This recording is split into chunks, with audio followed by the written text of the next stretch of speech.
ایک بندہ مجھے کہنے لگا اس دن آپ عید کیوں نہیں مناتے؟ میں نے کہا بیٹا نہ اتنی پیدائش کی خوشی منا کہ تجھے وفات بھول جائے، نہ اتنا وفات کا غم لے کہ نہ تجھے پیدائش بھول جائے۔ مجھے کہنے لگا وفات، غم تو وہ منائے جس کا کوئی مر گیا ہو، میرے پاک پیغمبر زندہ ہیں۔ میں نے کہا زندگی تو میں بھی مانتا ہوں، لیکن وہ وفات کے بعد قبر مبارک کی زندگی ہے،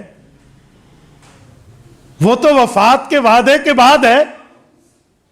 رسول اللہ صلی اللہ علیہ وسلم پہ وفات حسرت آیات کا وعدہ پورا ہوا، قبض روح ہوا، اللہ کے رسول صلی اللہ علیہ وسلم دنیا سے تشریف لے گئے، قبر مبارک کی زندگی ہے۔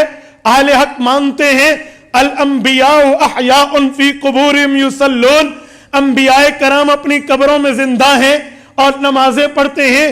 میرے پاک پیغمبر کی زندگی کے ہم قائل ہیں۔ حضرت ابو ہریرہ فرماتے ہیں حضور پاک نے فرمایا من صلی علیہ عند قبری سمعتہ، میری قبر پہ درود پڑھو گے میں خود سنوں گا، ومن صلی علیہ من بعید اعلمتہ، دور سے پڑھو گے مجھ تک فرشتے لے آئیں گے۔ میں نے کہا میں تو مانتا ہوں، لیکن یہ کیا مطلب کہ جس کا کوئی مر گیا ہو وہ وفات کی بات کرے؟ وفات تو ہوئی ہے۔ کہتے ہیں نہیں قبر میں زندگی مل گئی ہے تو ہم موت کی بات نہیں کرتے۔ میں نے کہا یہی بات ہے، قبر میں زندگی ملی ہے تو بھنگڑے بنانا شروع کر دے، باجے اور باجیاں نکالنا شروع کر دے، یہی بات ہے؟ اچھا ذرا جگر تھام، دل پہ ہاتھ رکھ، سینے پر ہتھیلی رکھ، اب میری باری آئی ہے، ادھر آ ستم گر ہنر آزمائیں، تو تیر آزما ہم جگر آزمائیں۔ قبر کی زندگی ہر کسی کے لیے ہے، اس میں تفاوت ہے درجے کا۔ میرے پاک پیغمبر کی زندگی انبیاء سے، اولیاء سے، اتقیاء سے، اصفیاء سے، فقہاء سے، دنیا کے تمام لوگوں سے بڑھ کے ہے۔ اس کے بعد انبیاء کی ہے، پھر صحابہ کی ہے، پھر شہداء کی ہے، پھر عام بندے کی ہے۔ زندگی قبر میں ہر بندے کو ملتی ہے، کسی کو ملتی ہے صرف عام حالات میں گناہ گار ہے، عذاب سہے گا، نیکوکار ہے، راحتیں ملیں گی۔ وہ شہید ہے، بدن کو مٹی نہیں کھائے گی۔ وہ صحابی اور نبی ہے، بدن محفوظ ہے، نبی قبر میں نماز پڑھتے ہیں، رتبہ بڑھتا جائے گا، حیات کا درجہ بڑھتا جائے گا، مرتبہ بڑھتا جائے گا، زندگی کے درجات بڑھتے جائیں گے۔ لیکن زندہ تو ہر بندہ ہے، اس نے قبر میں سوالوں کے جواب دینے ہیں۔ فرشتوں نے پوچھنا ہے من ربک، اس نے کہنا ہے ربی اللہ۔ فرشتوں نے پوچھنا ہے من نبیک، اس نے کہنا ہے نبی محمد صلی اللہ علیہ وسلم۔ فرشتوں نے پوچھنا ہے ما دینک، اس نے کہنا ہے دینی الاسلام۔ اس نے جواب دینے ہیں۔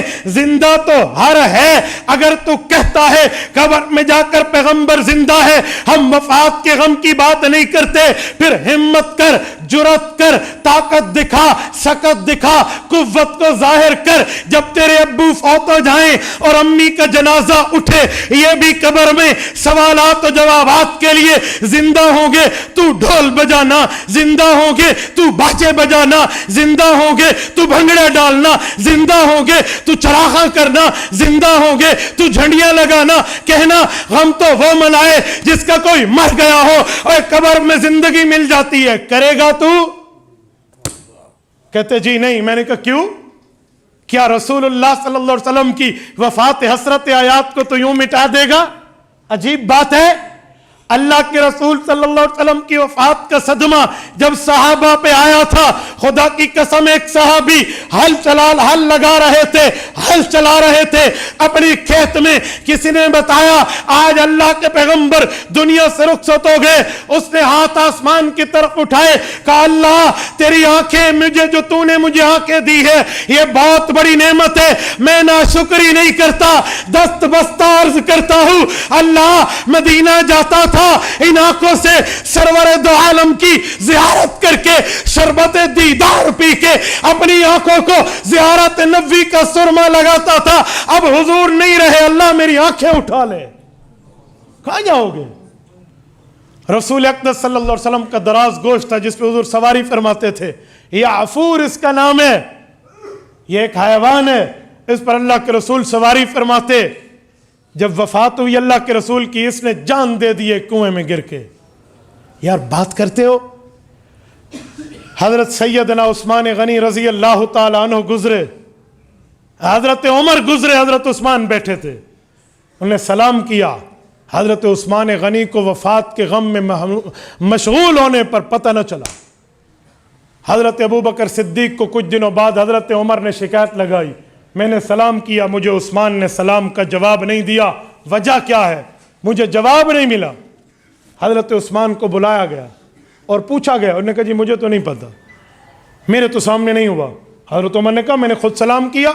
جب پوری بات کی تو کہا میں تو حضور پاک کی جدائی کے غم میں مدہوش تھا، مجھے نہیں پتہ آپ گزرے اور سلام کیا. تو کیا میں بھنگڑے مٹاؤں گا؟ خوشی غمی تو وہ کرے جس کا کوئی مر گیا ہو، نعوذ باللہ. یہ کیا تبرعوں کی باتیں آج مشہور ہو گئی ہیں. اور میں ایک بات اور کرتا ہوں، جب رسول اللہ صلی اللہ علیہ وسلم دنیا سے گئے ہیں، آقا انعامدار کی 7 اولادیں ہیں، 3 بیٹے ہیں، 4 بیٹیاں ہیں. سیدہ رقیہ، سیدہ زینب، سیدہ رقیہ، سیدہ ام کلثوم، سیدہ فاطمہ، اور یہ حضور کی 4 بیٹیاں رضی اللہ عنہن، اور پیغمبر اسلام کی 3 بیٹے ہیں. حضرت قاسم، دوسرے کا نام ہے عبداللہ، اسے طیب و طاہر بھی کہتے ہیں، مطیب و مطہر بھی کہتے ہیں، 5 نام ہیں. حضرت عبداللہ، اور تیسرے بیٹے کا نام ہے حضرت ابراہیم رضی اللہ عنہم. پیغمبر اسلام کی سب اولادیں دنیا سے رخصت ہو گئی تھی حضور کی موجودگی میں، سوائے حضرت فاطمہ الزہرا کے رضی اللہ عنہا. ایک حضرت فاطمہ الزہرا اس دھرتی پر زندہ تھیں. اپنے والد مکرم کے غم کو، جدائی کے صدمے کو حضرت فاطمہ نے کیسے بیان کیا ہے؟ فرماتی تھی صبت علی مصائب لو انہا، اللہ اکبر، اے کاش آپ کو عربی آتی اور اس جملے میں آپ اتر کے اس میں غم کی فیلنگز کا احساس کرتے کہ اماں زہرا کیا فرما رہی ہیں. صبت، یہ میں یوں انڈیل دوں نا، یہ گلاس پانی بہ دو تو ویٹ دیتا ہے، اس کو کہتے ہیں سبا یا سبو، برسا دینا. انا سببنا الماء سبا، قرآن کہتے ہیں ہم نے پانی برسایا ہے آسمان سے.